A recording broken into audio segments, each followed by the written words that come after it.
Kugenda mu ndobeso tusiba kuba naffe haba 7 up.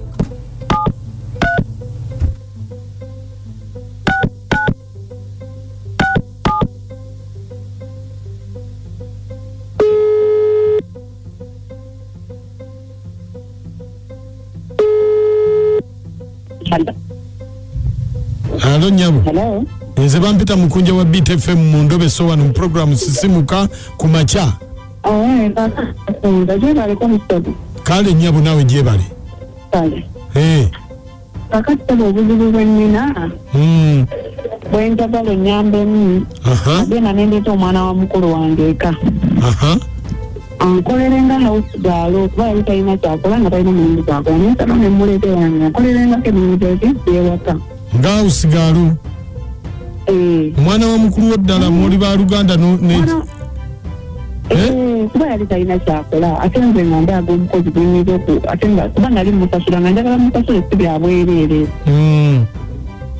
ate nga omwana ngajja omwana mukujja batutesera nga ngamba buyako oyo okukola bwako oyo okukola obwawosigala ayagala kugenda nemugamba kale bwoba okoye nemusasula buli kimu ekise buli kimu kyeyali amanja nenkimusasula nemugamba nti oliwagenda okukola ki okugenda naye obuzibu bwenfunyamu mukunja nti kati kindabikira okuba nti bawange mwami Ssemakula yawasa omuwala oyo bawange akolera mu kikubo omuyita mwami Ssemakula akola mulimu ki mu kikubo ayinayo edduuka mu kikubo naye kyenseddemu mukunja nga kirabika nti omwami Ssemakula oyo yawasa omuwala oyo kuba mwami Ssemakula yakyukira ddala kuba n'olumu ntasula waka bwate bwati naku kati alwawo kati okubeera ewaka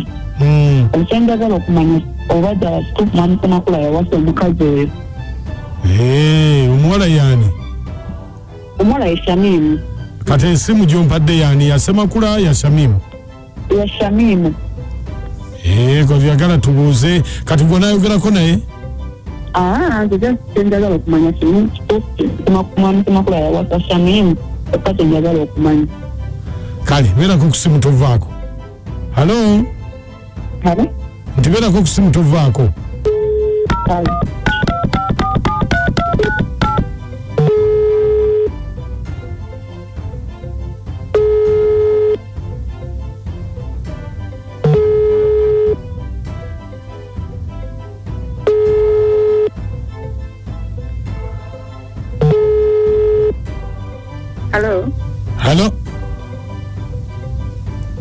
Halo Walisebo oba esimu yebadde kyerimu ekikwakwaya esimu yange ng'ebitede obuzibu kati ompulira wangi kati mpulira gyebale wangi ono njogera ne Shamimu Walisebo ono njogera ne Shamimu yesebo kakati mwami Ssemakula waali mwami Ssemakula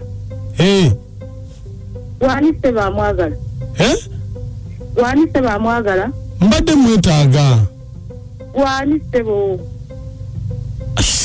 nebane kakati gwe buli mukwano gw'omumanyi anti sebo olina kusooka kunyinyonyola nange nenkuddamu bannange kakati olyanza okumpa essimu nkukubire ye mwenyini yampa essimu nti nkukubire ngwaba bwemba mwetaaga anti bakuyitaani gwamwetaaga nze Josefu wangi nze Josefu wangi sebo nze Josefu owaawa sebo ye bannange ng'ombuuziza ebibuuzo bingi obadde omwagaza ati nyabo saagala ombuuza ebibuuzo bingi obadde omwagaza ati bino byakudduuka eno mu kikuubo bintu byakudduuka nze nange kati noze ngenda bivaako nange mbiteke zisijja kutawaana nammwe nolwaki mumalako emirimu nkubuuza omuntu ali onzize n'onziza eri byakudduuka mu kikuubo oba mbivaako mbiveeko Tuwe mumbuze bibuzo. Bikasabi bikwata kuye bya kuduka mu kikubo kambiveko. Tolomba babi mukwano mbadde sikutegedde. Atika kati kuno sikutegedde naye kamukutwalire. Kamukutwalire sebo mbadde abadali mukirabiro ng'anaaba naye kamutwalire simu ayogere naawe. Uno. Alo. Sebo. Sebo. Je bali mwami Semakula. Sebo naje bali Sebo. Kakati. Ebintu ebyokuduka tukole tutya. Bintu ki? Bana. Siku watumiza ebintu eno side zo mu kikubo.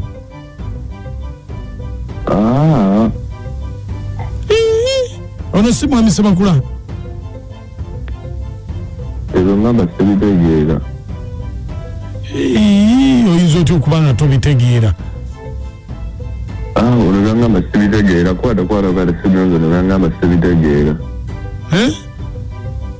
Shamim. Ani Sebo? No baba wa muno olikundobe sone mukunja wabba Semakula musajja watu mufumbo mukazi wali eri abona wa baba wa muno olikundobe sone mukunja. Tonsiru walirako naawe nabba wa nnyoko.